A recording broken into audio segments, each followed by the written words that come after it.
Hey, have you ever stopped to wonder what comes after Renaissance and Cowboy Carter? After making the world dance with house and disco and flipping the country music scene with a fearless political masterpiece, Beyoncé isn't done yet. The why? Beyhive knows there's more. So let's talk about everything we know and everything we suspect about the mysterious, long-awaited Act 3. Let's rewind a little. Renaissance was Act 1, even though Beyoncé originally said it would be Act 2. Yep, she switched things up on us. That album was a love letter to Black queer culture, underground dance music, and freedom of expression. Her Uncle Johnny, Grace, Jones, Donna Summer, all woven into the DNA of that project. Then came Cowboy Carter, Act 2, reclaiming country music and honoring its Black roots. She brought in legends like Dolly Parton, Linda Martell, and Willie Nelson, while spotlighting modern Black country. And of course, Beyoncé did it all with style, intention, and vocals that shook the genre. So now we ask, what is Act 3, and when is it coming? Some fans are betting on August 29th, the birthday of Michael Jackson. Others think maybe May 29th next year, keeping up with the whole 29th release date pattern.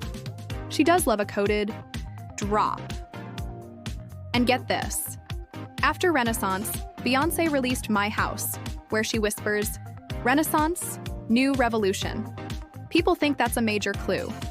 Add to that, she wore a Prince and the Revolution t-shirt on Instagram. And suddenly fans are screaming, Act 3 at Revolution. It makes sense.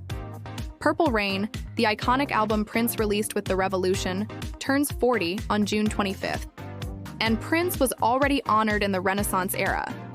That stylized microphone Beyoncé used in the visuals, it mirrors the one Prince held in Sexy MF. She doesn't drop these references by accident. Oh, and the final Cowboy Carter show?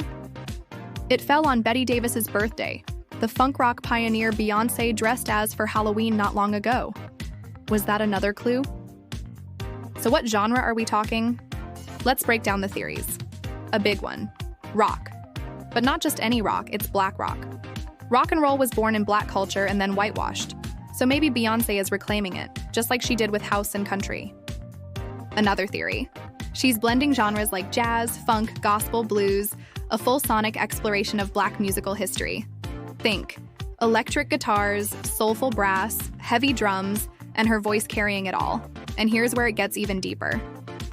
Beyoncé mentioned Sister Rosetta Tharpe, the godmother of rock and roll, in her Innovator Award speech. Tharpe's electric guitar style influenced the entire genre. That mention wasn't random. Now let's talk about features. Fans think Act 3 might include tributes or even samples tied to some music titans. Tina Turner, the queen of rock and roll. Beyoncé has called her the blueprint. She wore a Tina Turner shirt on tour. She even appeared in Cowboy Carter tour interludes. It'd make total sense for her to be honored in this next project.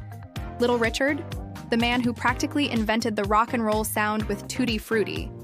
He was featured in the Cowboy Carter tour visuals too. And of course, Michael Jackson. His rock-influenced sound, his dance, his genre-blending legacy. Beyoncé nodded to MJ throughout Cowboy Carter. Her outfits, the formation dance break, even her Girls' Time cover of I Wanna Be Where You Are. She's been channeling him for a while now. Plus, many fans noticed clear parallels between this era and MJ's bad era. Now here's where things get even bolder. Elvis Presley. Yeah, that Elvis is also on the list. The so-called king of rock and roll who rose to fame using styles heavily borrowed from Black artists, without giving them the credit they deserved. Including him could be Beyoncé's way of reclaiming the legacy, showing who really built rock. And don't forget Betty Davis, a funk rock icon who redefined what Black women could sound and look like in music.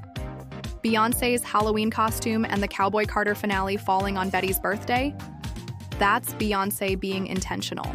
Again, Betty influenced Prince, Lenny Kravitz, the Red Hot Chili Peppers, and probably this next Beyoncé era too. So what could Act 3 mean? If Renaissance was celebration and Cowboy Carter was resistance, then Act 3 might be revolution. This act could be Beyoncé fully giving back to Black communities the genres that were always theirs. House, country, rock, all reclaimed and reimagined. Some fans even say this trilogy is Beyoncé's way of musically returning everything that was taken from Black culture. It could also be her boldest visual experience yet.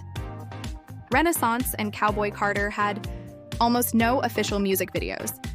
Maybe she's been saving the visuals for the grand finale? And think about the imagery so far. Silver Horse in Renaissance, American Horse in Cowboy Carter. What comes next?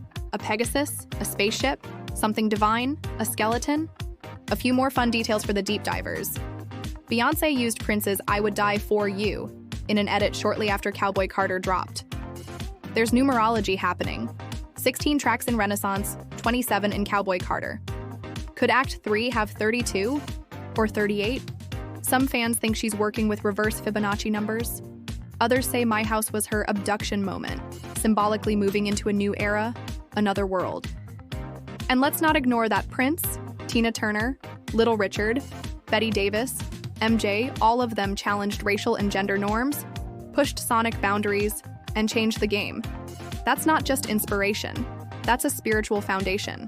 Bottom line, Beyoncé doesn't just drop music, she builds worlds.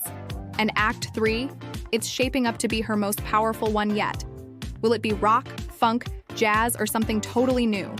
Will she reclaim another sound or deliver a revolutionary blend? Only time will tell. Until then, drop your theories in the comments, share this with your fellow Beyhive members, and keep your eyes wide open. Because when Act 3 lands, it's going to shake the music world again. See you in the next act. Bye.